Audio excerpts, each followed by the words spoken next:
Gents, I wanted to, it was a big talking point last night. We did a big show this morning about it, but I just wanted to get your views quickly on the situation to do with Marcus Rashford and his potential exit from Manchester United. I'll go to Mo first on this. Yeah, he should leave. Man United destroyed Marcus Rashford. I kept saying this. Of course, it's not like it's nobody's fault. It's just the circumstances surrounded the guy. He was the next big thing. I remember when he came under Louis van Gaal, a lot of people said he's going to be the next big English thing. I think Real Madrid were sniffing around him, and there was a lot of talk about him. And I remember him and Dele Alli at that time. Marcus Rashford was very talented.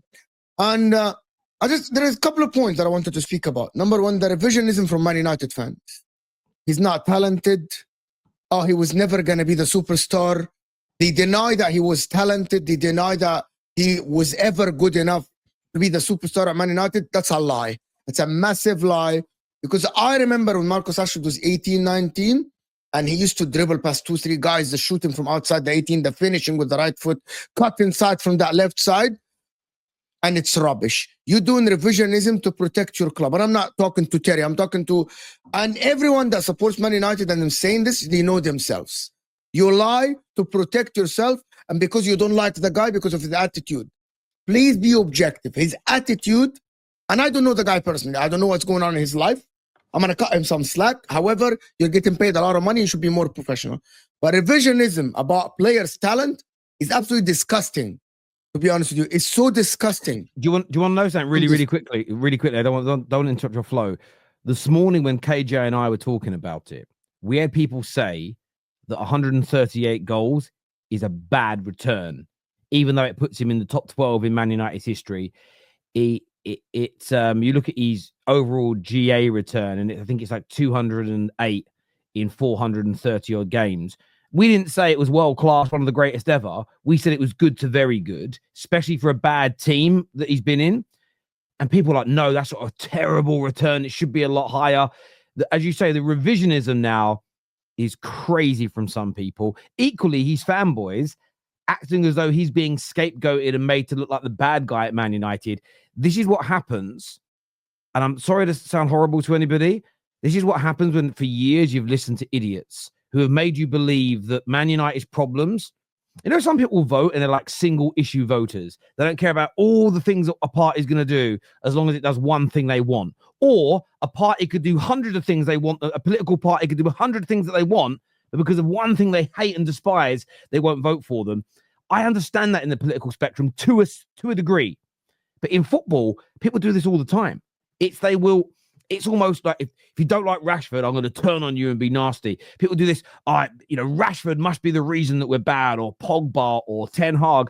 And it's everyone who's ever had those conversations thinking a player is the problem or a manager is the problem. They are massively accountable for the bullshit happening to Marcus Rashford today. Ignoramuses, all of them. Can I, before Osam comes in, before Osam, just one more thing. Compare Paul Pogba situation to Marcus Rashford. The lies. Oh, Paul Pogba, Man United ruined Paul Pogba. Oh, we're sorry, Paul. We're sorry you never lived up to the hype because we didn't give you the platform to succeed. Same people turn on the other side and say, Marcus Rashford, you failed our club. So why not the same energy? We know why. You like one, you're a fanboy of one, and for whatever reason, and you don't like the other guy. It's just simple. Because the same guys, the same platform, they were given the same platform, right? One failed and the other one in your eyes failed, but you want to cut some slack and the other one no, even though one was accused of doping and already charged with doping. So I like Paul Pogba, but you're not going to be like the protection for Paul Pogba versus Marcus Rashford. I don't like his attitude, Marcus Rashford. I think his head, there is something wrong. But come on, you can't tell me, oh, Paul Pogba, we failed you. Marcus Rashford, you failed the club. Have some shame. Paul Pogba, when he joined Man United, was a superstar from Juventus. But Marcus Rashford was a kid coming up, and he didn't give him the platform. So have some shame, Man United fans, if people do this. Sorry, Hosam, go ahead. Damn. Guys, Terry's a fraud. But Terry mentions a sentence that kind of destroys this stupid argument with Pogba and other players. If you're saying that the players with better ability failed because the club's shit, by definition, the players with lesser ability will also fail because the club's shit. That's like me going, oh my God, we failed Steven Gerrard. We did. But then going like, man, you know, Mascherano is the reason why we suck right now. That's not reality, bro. You have to exist in reality. If Can I the give you a club really good fails, example about that? Do you remember last week when StreamYard went down and or YouTube had a problem and StreamYard and no one could get sound? Okay.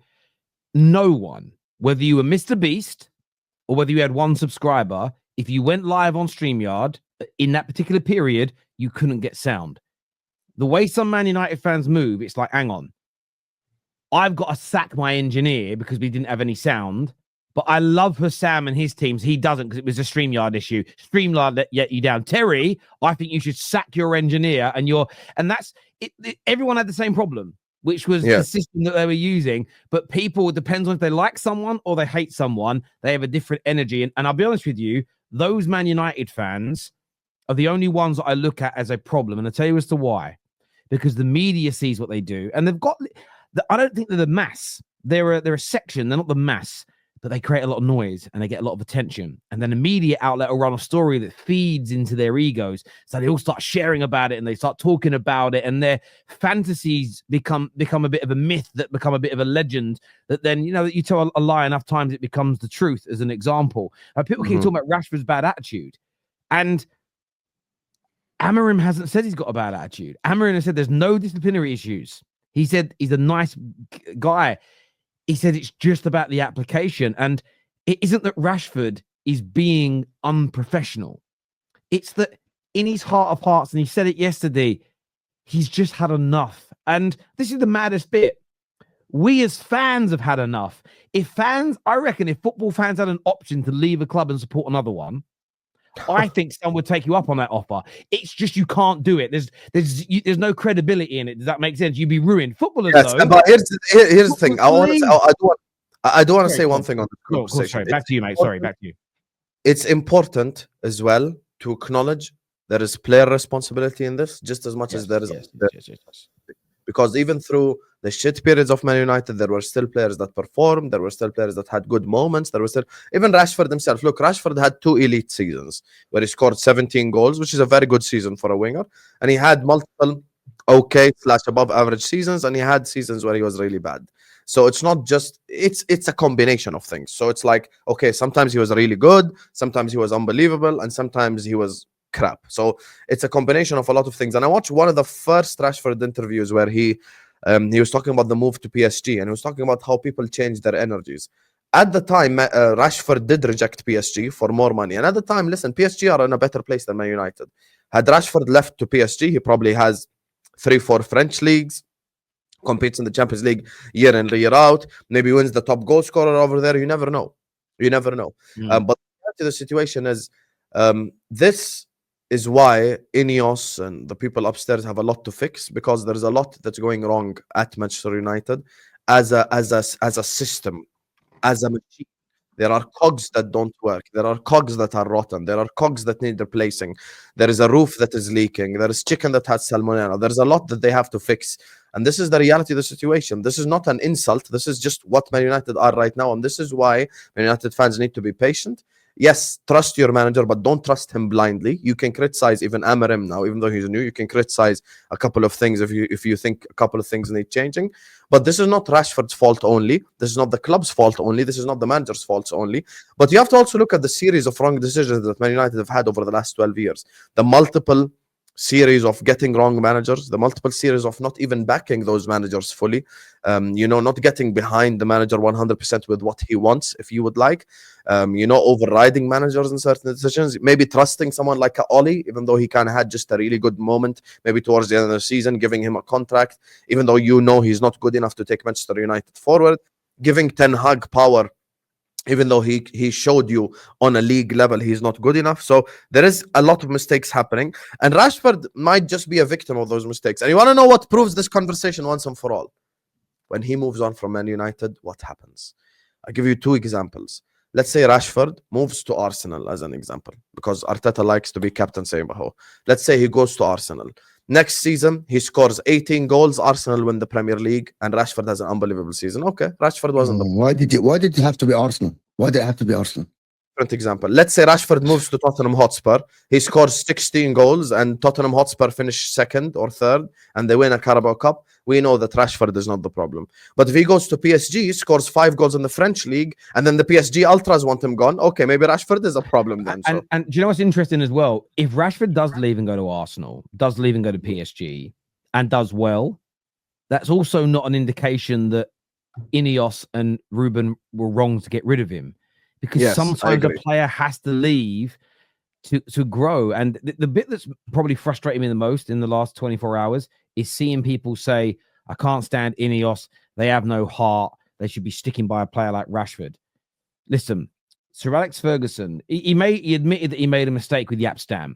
He was too harsh with Yapstam and should have kept him. But typically speaking, there was lots of players that there was either an affinity with him, like his goalkeeper Jim Leighton that he brought from Aberdeen, who made a massive mistake and literally was sold straight away. This is when there was no transfer windows.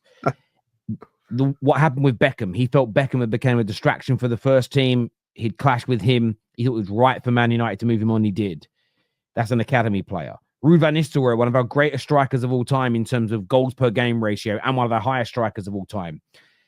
He had a very bad relationship with Cristiano Ronaldo. And Sir Alex Ferguson realized, and by the way, this was in a period where Ronaldo was liked by the United fans, but there was many that weren't sure whether he was going to get to the top.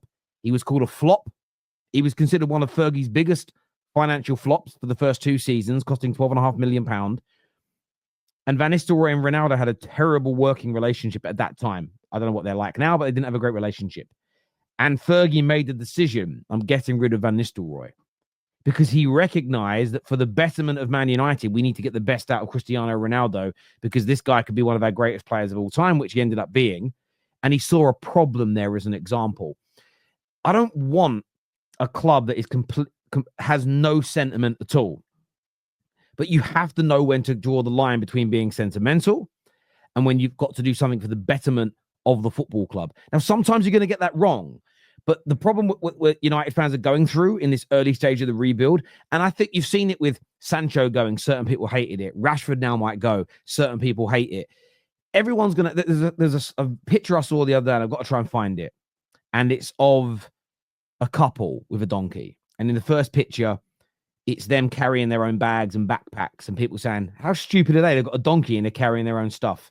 The next picture is them walking with nothing on their back, but the donkey carrying it all, and people saying they're cruel for making the donkey work. The next picture is the man riding it, and people saying, what a disgraceful man, not letting his wife ride the donkey. The next one, the woman's riding it, and he's walking next to it, and people say, oh my God, he's a weak man. He's basically a cuck. He's letting his missus ride the donkey when he should be on top. And there was a couple more like that. And essentially the message was, you're always going to upset people no matter what you do. I did it yesterday.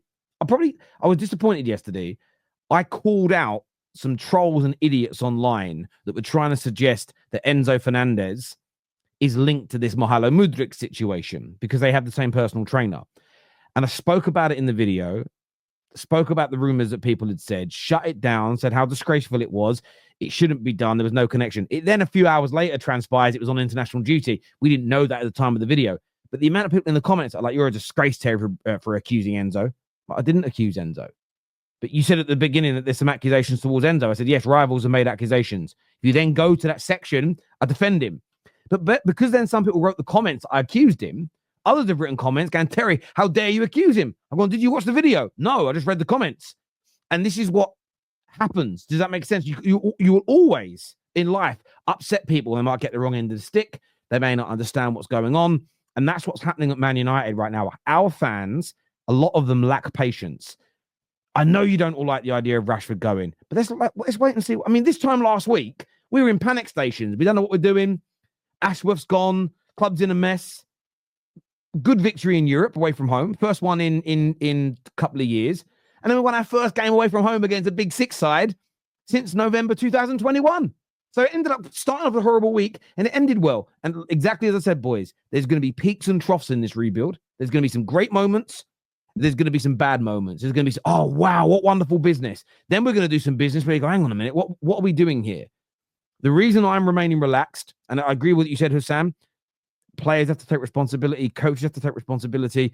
But the reason why I'm not panicking at anything they do, whether I agree with it or not, It's the first time we've had professional, experienced football decision makers making decisions at the club for 11 to 12 years.